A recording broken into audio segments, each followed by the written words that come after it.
Hello, so today we are discussing another condition called pulmonary embolism.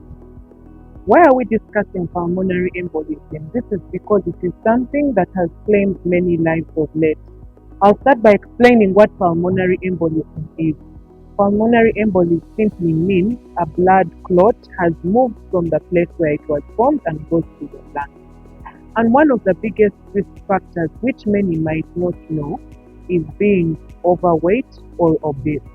That means that your ratio of weight to height, which is known as BMI, is high. That is a measure that is used.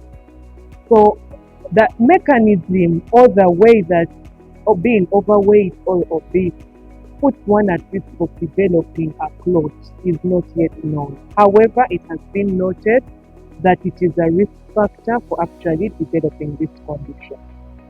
Women are more at risk than men. That is one thing to note. But we also have noted that having had a history of COVID-19 or having been vaccinated for COVID-19 or using contraceptives also increases the risk of developing these clots that go to our lungs. A BMI of above 35, or if your BMI keeps increasing by 1 above 35, puts you at even greater risk.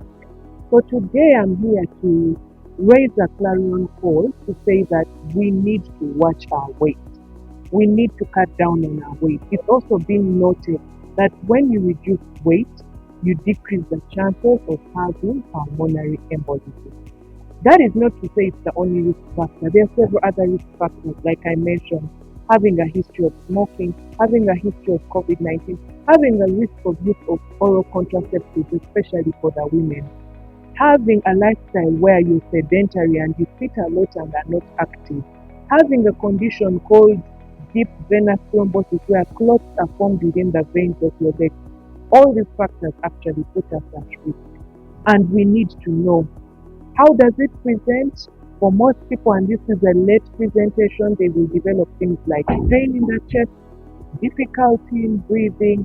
They'll generally feel weak when the clot has actually moved to the lungs, and these are usually late signs. However, before all this happens, it might be something like you can no longer walk up an incline or a hill that you used to walk. Those are some of the simple signs that show you there is a possibility. Or if you've been using or experiencing, you've been using cigarettes, you've been using contraceptives, you've had COVID-19 and you have some labored breathing, this is something that you need to look out for. So that is pulmonary embolism, some of the risk factors that we need to know and that we should actually look out for and go and have a checkup done.